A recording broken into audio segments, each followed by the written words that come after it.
আপনি কি হিন্দু বাঙালি? আপনিও কি হিন্দুত্বের স্বপ্ন দেখে বিজেপিকে ভোট দিয়ে পশ্চিমবঙ্গে বিজেপিকে আনতে চান? তাহলে সাবধান হন। বাংলার বাঙালিকে সতর্ক করেছে আসামের বাঙালিরা। সিএএ এর ফাঁদে পা দিয়ে তারা আজ বিপাকে। ভারতীয় হওয়ার যাবতীয় প্রমাণ থাকা সত্ত্বেও এনআরসির চূড়ান্ত তালিকা থেকে নাম বাদ পড়ায় খুঁজছেন তারা বাংলাদেশের নথি। 19 লক্ষের নাম গেছে বাদ, 23 লক্ষর আধার কার্ড ফ্রিজ, নাম বাদ গেছে ভোটার কার্ড থেকে বন্ধ রেশন। দুঃসহ যন্ত্রণা বুকে নিয়ে তারা বাংলার বাঙালিকে করছেন সতর্ক।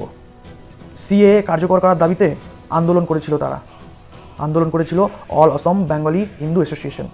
সভাপতি বাসুদেব শর্মার কথায় এইভাবে সিএএ চালু হবে বুঝিনি। হিন্দু বাঙালির মরণফাঁদ সিএএ।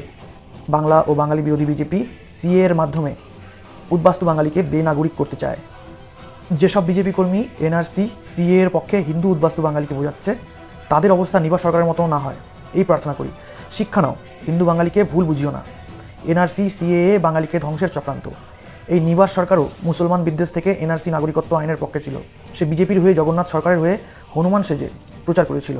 ভাবো, সে নিজেই আত্মহত্যা করলো। এটাই দুঃখের, সেও তো বাঙালি। তাই বিজেপি কর্মীরা নিবাস সরকারের থেকে শিক্ষা নাও। বাংলা পক্ষ কোনো বাঙালির ক্ষতি চায় না। সিএএ যদি ভালো আইন হয় তাহলে বিজেপি বিধায়ক অসীম সরকার এবং কেন্দ্রীয় মন্ত্রী নীতিশ প্রামাণিক নিজেরা আবেদন করেনি কেন? এই সিএএ ক্ষতিকর, তাই 11 মার্চ থেকে 60 দিন পেরিয়ে গেলেও কোনো বিজেপির নেতাও আবেদন করেনি। হিন্দুদের শত্রু বিজেপি। আসামে হিন্দু বাঙালির ক্ষতি করেছে কোন দল? উত্তর, বিজেপি। নথি প্রকাশ হয়েছে 60 দিন আগে। ডিটেনশন ক্যাম্পে থাকা হিন্দু উদ্বাস্তু বাঙালির এই সিএএ দিয়ে কোনো লাভ হয়নি। সিএএ ভাওতাবাজি।